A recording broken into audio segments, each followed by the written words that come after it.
किसी के माल का नुकसान करना, কারো ধন সম্পদের ক্ষতি করা, অর্থ সম্পদ, টাকা পয়সা, জায়গা জমি, ঘর বাড়ি, কোনো কিছুর ক্ষতি করা, এটাও গুনাহে কবিরা। এখন লোকেরা যে প্রতিশোধ নেওয়ার এক তরিকা বের করছে, হচ্ছে তার ঘর বাড়িতে আগুন লাগাই দাও, তার বাড়ি ঘর পোড়ায় দাও, দোকানপাট পোড়ায় দাও, ফ্যাক্টরি পোড়ায় দাও, হ্যাঁ না, ভাঙচুর করো। ভাই, কার সম্পদ তুমি ভাঙচুর করতেছ? সে লোক অপরাধ করছে, তো তুমি তার ধরে নিয়ে তার বিচার করো, বিচারের ব্যবস্থা করতে হবে। বিচার তো নিজের হাতে করা যায় না, বিচার তো বিচারপতি করবেন না। তো এখন তো ব্যাপকভাবে লোকেরা এই কঠিন এক সিস্টেম চালু করছে, জুলুমের সিস্টেম, এবং এটা অন্যান্যরাও অনুসরণ করতেছে, একজনের সম্পদ শেষ করে দেওয়া। এটা কি ধরনের তরিকা? ইসলামে তো এসব নাই। বড় কঠিন সময় ভাই, যত অজ্ঞতা, মূর্খতা, সেগুলোকে মানুষ মনে করতেছে এগুলো মানে ভালো জিনিস। যে অজ্ঞতা এবং মূর্খতাপূর্ণ কাজ, সেগুলোকে লোকেরা মনে করতেছে বড় সফলতা, বড়ই আমরা সফলতা অর্জন করলাম। ইন্না লিল্লাহ। তো আরেক মানুষের সম্পদ নষ্ট করলে কাল কিয়ামত আল্লাহ পাকের কাছে এর জন্য জবাবদিহি করতে হবে না? हाँ, किसी के आबरू पर सदमा पहुंचाना, किसी के आबरू पर सदमा पहुंचाना, কারো সম্মানে আঘাত করা, কারো মান সম্মানে আঘাত করা, এটাও গুনাহ কবিরা।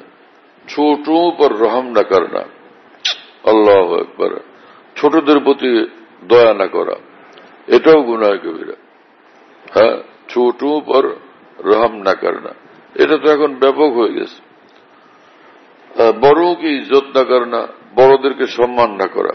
কারণ রাসূলুল্লাহ সাল্লাল্লাহু আলাইহি ওয়াসাল্লাম বলছেন, মান লাম ইয়ারহাম সগীরানা ওয়া লাম ইয়াকির কাবীরানা ওয়া লাম ইউবাজ্জিল আলিমিনা ফালাইসা মিন্না, যে ছোটদের প্রতি দয়া না করে এবং বড়দেরকে সম্মান না করে, উলামায়ে দ্বীনের প্রতি শ্রদ্ধা প্রদর্শন না করে, রাসূল সাল্লাল্লাহু আলাইহি ওয়াসাল্লাম বলছেন সে আমার মুসলমানদের এই দলভুক্ত সে না। তো কত কঠিন কথা এটা।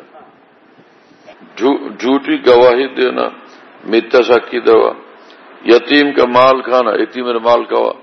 বহু লোক মজা করে এতিমের মাল খাইতে থাকে, ইন্না লিল্লাহ, এতিমের জায়গা জমি দখল করতে থাকে। এমন হলো খাওয়ার জমানা, খাওয়া দখল করা, লুটপাট করার জমানা। কোনো ভয় নেই আল্লাহ পাকের, ইন্না লিল্লাহ। রাষ্ট্রীয় সম্পদ যেটা, রাষ্ট্রীয় সম্পদ তো হলো সমস্ত মানুষের সম্পদ, সেখানে সমস্ত মানুষের হক। তো সেখান থেকে লুটপাট করে খাইলে তো সেটা কিভাবে পরিশোধ করবে? সেই সম্পদ তো আবার ওখানে জমা করতে হবে। এখন তো দুনিয়াব্যাপী এই রেওয়াজ যে রাষ্ট্রের সম্পদ লুটপাট করে খাইতে থাকো, ক্ষমতায় যায় একদল লুটপাট করে খায়, আবার আরেক দল আসে তারাও লুটপাট করে খায়। ওই যে একল প্রকল্প বানায় না, এখানে অমুক প্রকল্প, ওখানে রাস্তা বানাবে, ওখানে হসপিটাল বানাবে, ওখানে ব্রিজ বানাবে, সবটার মধ্যে বাজেট এইভাবে করে যাতে ওই কাজও হলো আর লুটপাটের ব্যবস্থাও থাকলো। এই হলো তরিকা। এখন তরিকাই এটা।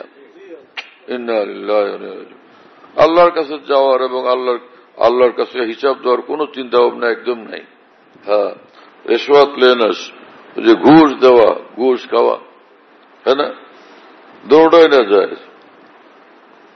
रिश्वत लेना, रिश्वत के मामले में पड़ना, সুদ ঘুষের জন্য মাধ্যম হওয়া, সারে খুশি করে দিয়ে, লা হাওলা ওয়ালা কুওয়াতা ইল্লা বিল্লাহ, কি শয়তানি ভাষা, সারে খুশি করে দিয়ে। আজীব ধরনের মানে ভয়ঙ্কর গুনাহ কবিরাকে লোকেরা খুব খুশির বিষয় বানাইছে। টেবিলে কাগজপত্র নড়ে চড়ে না যতক্ষণ পর্যন্ত ঘুষ না দেয়। এই যত সব চাকরি বাকরি সরকারি, এই সব এগুলোর ভিতরে ব্যাপকভাবে ঘুষ আর ঘুষ। হসপিটালগুলোর ভিতরে শুধু ঘুষ আর ঘুষ আর লুটপাট। যে হসপিটালের টাকা পয়সা, সরকারি হসপিটাল, যা কিছু ওষুধ দেওয়া আছে সব বিক্রি করে লুটপাট করে নিজেরা ভাগ করে খেয়ে ফেলে ব্যাপকভাবে। এটা ব্যাপকভাবে ওখানে দিনদার যারা আল্লাহকে ভয় করে তাদের ওখানে টিকে থাকা কঠিন। তাদেরকে বদলি করে দেয় অন্য জায়গায়, আপনি ফেরেশতা, আপনি অন্য কোথাও যান, আর না হলে খান, না নিলেও ভাগ না নিলেও বিপদ আছে, ভাগ না নিলে সকলের শত্রু হয়েছে। হ্যাঁ, হসপিটালের যারা ডাক্তার তাদেরাই আমাদেরকে এই সকল কথা সকল রিপোর্ট জানাইছেন ব্যাপকভাবে। রোগীদের জন্য যে সকল ওষুধ দেওয়া, কোন ওষুধ দেওয়া তাদেরকে দেওয়া হয় না। এক একটা কম পয়সার একটা বড়ি টড়ি যদি দিয়ে দিল, এই আর না হলে সব লুটপাট করে খেয়ে ফেলে।